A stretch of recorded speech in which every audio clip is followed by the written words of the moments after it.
एक बार की बात है। एक व्यक्ति जिसका नाम आनंद था अपने जीवन से बहुत निराश और उदास था। उसे ऐसा लग रहा था कि उसकी ज़िंदगी में कोई उद्देश्य नहीं है, उसकी समस्याओं का कोई अंत नहीं था। एक दिन किसी ने उसे बताया कि भगवान बुद्ध पास के जंगल में ध्यान कर रहे हैं और उसकी शिक्षाओं से जीवन के सभी प्रश्नों का उत्तर मिल सकता है। आनंद ने अपने जीवन की समस्याओं का हल पाने के लिए भगवान बुद्ध से मिलने का निर्णय लिया। वह जंगल की ओर चल पड़ा। रास्ते में उसे सोचते हुए अपनी समस्याओं का बोझ महसूस होता रहा, लेकिन उसे उम्मीद थी कि बुद्ध उसे शांति और समाधान देंगे। आनंद जंगल के गहरे हिस्से में पहुंचा और वहां भगवान बुद्ध को ध्यान करते हुए देखा। बुद्ध के चेहरे पर गहरी शांति और सुकून था। आनंद उसके पास जाकर बैठ गया और अपनी समस्याओं के बारे में बताया। आनंद ने कहा, भगवान बुद्ध, मैं बहुत दुखी और निराश हूँ। मेरी ज़िंदगी में कोई उद्देश्य नहीं है और समस्याओं का कोई अंत नहीं है। मुझे क्या करना चाहिए? बुद्ध ने धीरे धीरे अपनी आंखें खोली और आनंद की ओर देखा। उन्होंने मुस्कुराते हुए कहा, आनंद, जीवन में दुख और समस्या अनिवार्य है, लेकिन उनसे निपटने का तरीका ही हमें शांति और सुख की ओर ले जाता है। बुद्ध ने आनंद को ध्यान करने की सलाह दी।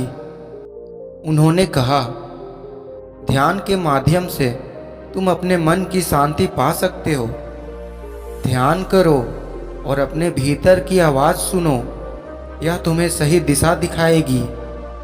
आनंद ने बुद्ध के निर्देश अनुसार ध्यान करना शुरू किया। कुछ ही समय में उसे अपने मन में एक अद्भुत शांति और सुकून महसूस हुआ। ध्यान के बाद बुद्ध ने आनंद को अपनी शिक्षाओं से अवगत कराया।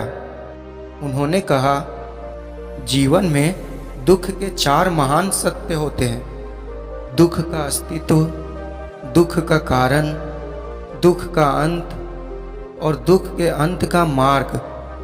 इन सत्यों को समझकर और 8 गुना पथ का पालन करके तुम अपने जीवन को बदल सकते हो।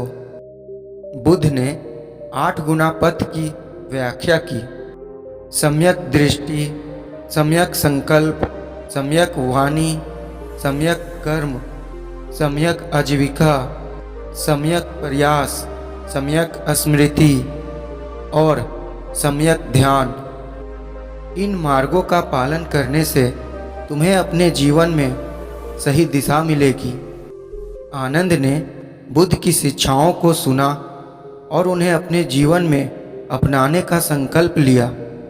उन्हें अपनी समस्याओं का समाधान और जीवन में नई दिशा मिली। वह अब अपने जीवन को नए सिरे से जीने के लिए तैयार था। आनंद ने बुद्ध के प्रति आभार व्यक्त किया और अपने गांव की ओर लौट गया। उसके दिल में नई आशा और आत्मविश्वास था। उन्होंने महसूस किया कि समस्याओं का समाधान अपने भीतर ही छिपा है और ध्यान और शिक्षाओं का पालन करके वह अपने जीवन को सुखमय बना सकता है। इस प्रकार भगवान बुद्ध की शिक्षाओं ने आनंद के जीवन को बदल दिया। उन्होंने सीखा कि शांति और समाधान हमारे भीतर ही होते हैं और ध्यान और सही मार्ग का पालन करके हम अपने जीवन को सुखमय बना सकते हैं। इस कहानी की सीख: जीवन में समस्याओं का समाधान हमारे भीतर ही छिपा होता है। ध्यान, शांति और सही मार्ग का पालन करके हम अपने जीवन को सुखमय बना सकते हैं।